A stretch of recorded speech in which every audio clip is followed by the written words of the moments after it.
What's going on, you guys? This is Just Add Misplay coming at you with another deck tech.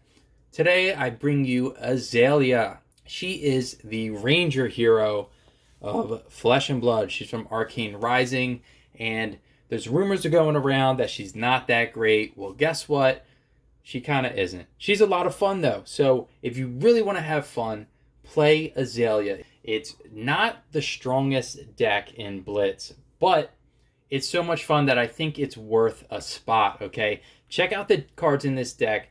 Hopefully you agree. If you get a chance to play them, go for it. If I have cards in this deck that you don't like, take them out, put in cards you like. That's what deck building's all about. This whole video is to help you get a base structure to build your own deck. So let's take it away.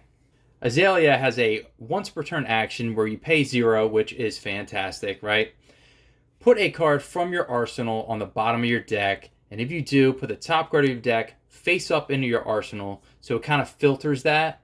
If you have a card in your arsenal that's like junk, it's not useful to you, when it comes your turn, you just use Azalea's ability, get rid of it, and then just roll the dice. You're just gambling with the card from the top of your deck, and if that card's an arrow card, it gets dominate, and you get go again. It's a really neat ability, and it's so much fun. It's almost like gambling. Like, if you like luck and chance, you'll like playing Azalea. There's so much synergy with this deck.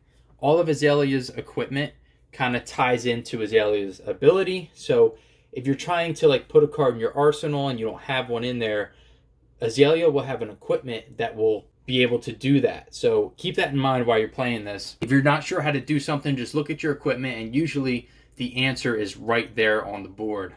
We'll start off with the weapons. We have Death Dealer. Once per turn action, pay 1. If you have no cards in your arsenal, put an arrow from your hand face up in your arsenal, and if you do draw a card, go again. So this is really cool. It's a lot of fun. I like the fact that it replaces itself. I like that you can pitch a resource, put a card in your arsenal, and then it'll replace the card that you pitched. It's really cool.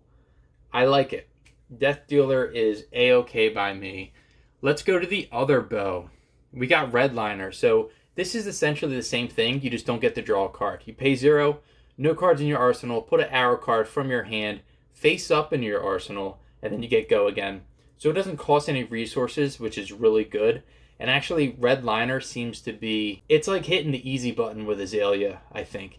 If you're going to play this deck, going from Death Dealer to Redliner, it just feels a lot smoother. I like to play both though. Sometimes I like to switch it up. It's also one of those synergy things. So you can pay 0, put an arrow face up in your arsenal, and if it's an arrow you don't really want, then use Azalea's ability, throw it on the bottom, and try to get another card at random from the top. So again, it's just one of those little synergy things that Azalea does, which is really fun to pilot. The next important equipment in the deck is Skullbone Crosswrap. Skullbone Crosswrap has a once per turn action where you get to turn a face down card in your arsenal face up, and you get to opt 1. So you get to set up that next Azalea ability, right? And then it has go again. It also has Arcane Barrier 1. It has 1 defense and Blade Break, which is not that great, but if you need it to block, it's there for you. Keep this on the board as long as possible. Skullbone Crosswrap is really cool. It's also fun, like turning a card face up and then opting 1. Like, the deck is just so much fun to play. Up next, we got Bullseye Bracers. So you can destroy the bracers, and if you have no cards in your arsenal, you can put an arrow card from your hand face up in your arsenal, and it gets +1 attack until end of turn. And then it also has go again, as well as Arcane Barrier 1. For the body piece, we're running Fyendel's Spring Tunic. You guys know what it does. On your third turn, you get that energy. You get 1 free resource. It's really good. Then we're running Gambler's Gloves, which is really neat because I feel like this deck does a lot of gambling. Maybe not with dice per se. Again, I say this with every video. Rhinar and KO. It's like necessary if you want to compete with them in Blitz. Then we got the Boots, the Perch Grapplers. It has an action where you pay 2 resources and you destroy it. And then until end of turn, your face up arrow cards played from Arsenal gain go again. And it also has go again. Now, through my experience, it's been tough to get this off. Like, it costs 2 resources, which is tough to do. It's almost always 2 cards from your hand to activate it. Then at that point, what's it matter if all your arrows have go again? You're not going to be able to play them, right?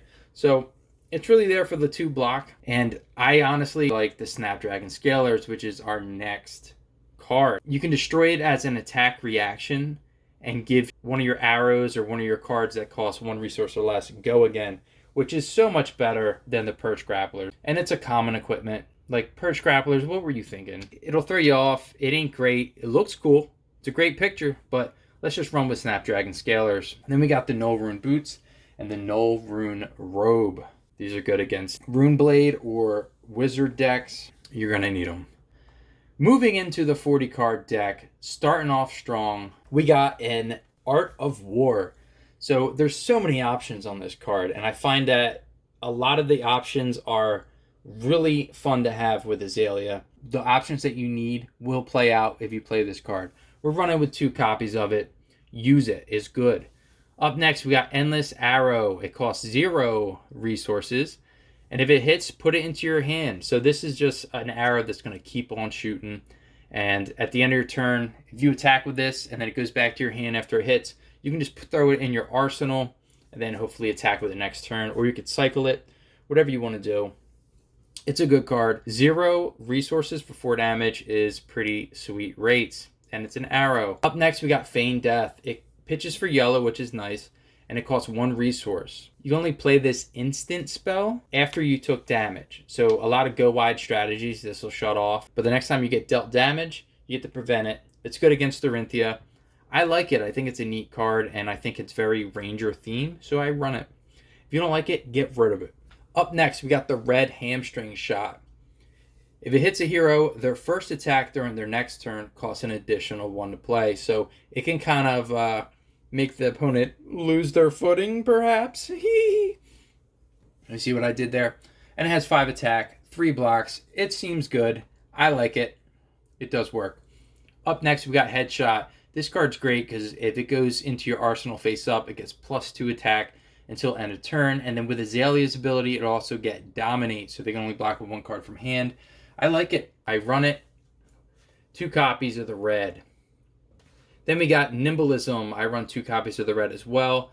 The next attack you play that costs 1 resource or less, it gets +3, and it has go again. You kind of want to go tall with Azalea. Up next, we got Knock the Death Whistle. This is the only card that pitches for blue in the deck, but it also costs 0. It's an Azalea specialization. You get to search your deck for an arrow, reveal it, and put it on top of your deck, and then you get to reload. You find the arrow you want, you put it on top, and then after you reload, you can use Azalea's ability to throw the card you just reloaded into your arsenal on the bottom, and then top deck that sucker. It's really nice. It's a lot of fun, and also pitches for 3, and it has 3 defense. It hits a lot of bullet points that you want. Up next, we got Pathing Helix. If it hits and you have no cards in your arsenal, you may put a card from your hand face down into your arsenal. So it kind of gives it reload as long as it hits. I like it. I like that it costs 0, so that's really nice. Being able to shoot arrows without pitching a card from your hand to pay for the resource cost is really, really sweet. Up next, we got Plunder Run. So if you play Plunder Run from your arsenal, which is easy to do because you got a lot of cards with reload, your next attack action you play this turn will get +3, which is nice because you want Azalea to go tall. Stack up the damage and then shoot a big arrow. The next time an attack action you control hits this turn, you also get to draw a card, so it'll help you refuel. I feel like it's an all-star in the deck. I really like it. I'm even considering adding more, but I really just want to keep it strong in the red area, red aggro. Speaking of red aggro, our next card is Ravenous Rabble. We got 2 red copies. It costs 0 to play, and you know the deal with it. You reveal the top card, it gets -X attack, where X is its pitch value. A lot of the pitch values in this deck are red, so there's a good time you're just attacking for 4 for free, and you get go again, just to push through some, like a go wide attack. Up next, we got Razor Reflexes. You actually can't use this, the first ability on this, so you have to use it with an attack action card that costs 1 or less, which is your arrows, essentially. It'll give your arrows go again. Feels really good to give your arrow an attack buff and go again, so definitely roll with the Razor Reflexes. Then we got the big bad Red in the Ledger Azalea Specialization. So this is an arrow that costs 1 resource. It deals 5 damage. And if it hits a hero, they can't play or activate more than 1 action during their next turn. Really great. This will stop a lot of decks. Maybe not Bravo, because Bravo is just handsome. Oops, did I say that? Anyway, this card will put them in check. Like, it'll make them really think about their attacks and kind of like time freeze them, right? They have to slow down what they're doing. It's pretty sweet. Oh, and it blocks for 3, so there's that. Up next, we got Remorseless. Same deal. 1 resource to play it. 5 attack. It has 3 defense if you choose to block with it, but that's like, this is not really the card you want to block with. If it's put into your arsenal face up, until end of turn, it gains defense reactions, can't be played from arsenal during this chain link. And if it hits a hero, until the end of their next turn, whenever they play an action card, they lose 1 life. So that can really punish them if they want to keep going wide. For example, if you're going up against Ira, they'll just use those action cards nonstop. But I mean, this will put them in check, right? Or maybe they don't care if they lose health. Remorseless is sweet. It's definitely one of the top-notch arrows. Up next, we got Ridge Rider Shot. We're playing this because it costs 0. I really like arrows that don't require a resource to use. And if it's put into your arsenal face up, you get to opt 1, which is also nice. It synergizes with a lot of what your deck is trying to do. Up next, we got Scar for a Scar. You really just want to play this if you have less health than the opponent. You're playing Azalea, so there's a good chance that'll be the case. You'll get Go again. You pay 0, play it, and then it'll have Go again, usually. And if not, you just want to pitch it for that 1 resource. Up next, we got Hamstring Shot. This card's great. 0 to play it, 4 damage, and if it hits, they lose 1 life. So it kind of forces cards from their hand, unless they don't care if they lose that 1 life. I like it. Then we got Sikum Shot. It costs 1 resource, but it's an arrow that has Go Again. I love being able to go again with this deck. It just feels nice shooting like an arrow and then coming back with another arrow. Even if it's like a smaller attack, it just feels really good. Next, we got Sleep Dart. Sleep Dart's really good. I mean, it's not gonna break the game or anything. It's really good in the Monarch meta currently. If it hits a hero, they lose all card effects and activated abilities, which pretty much says the hero's text box just kind of disappears until the end of their next turn, which is awesome. And it deals 5 damage, blocks for 3. I'll take it. I will also take Aim. This is our Ranger action. Your next Ranger attack you play this turn gets +3, so it buffs up your arrow. It costs 0 to play, and guess what? You get to reload. You get to put that arrow in your hand, into your arsenal, and if you don't have an arrow, you can reload whatever, and then use Azalea's ability. Throw it to the bottom, hopefully draw an arrow, and then you're doing what you should be doing. Shooting them arrows. And then we have our last card of the deck, Take Cover. It's a defense reaction that costs 0. It has 4 defense, and then you get to reload. Having this in your opening hand is great because you just block whatever they attack if they even decide to attack. And you get to put a card in your arsenal. And then at the end of their turn, you're drawing up to 4. So it like puts you ahead of a card. And if it always feels great to have a card in your arsenal if your opponent decides to go first, and you're just like, it feels like you're ahead of the curve, if that makes sense. So I run 2 red Take Covers, and the 4 defense is no joke. All right, so that's my whole deck. I hope you like it. If you do, hit the thumbs up. If not, I thank you so much for watching and spending your precious time with me.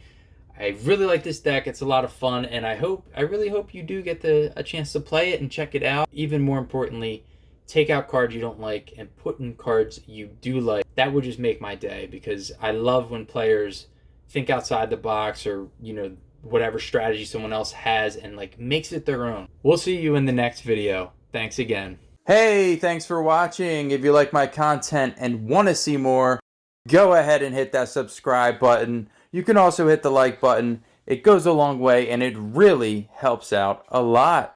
You can find me on Twitch at JustAddMisplay. Thanks again for your support, and we'll see you in the next video.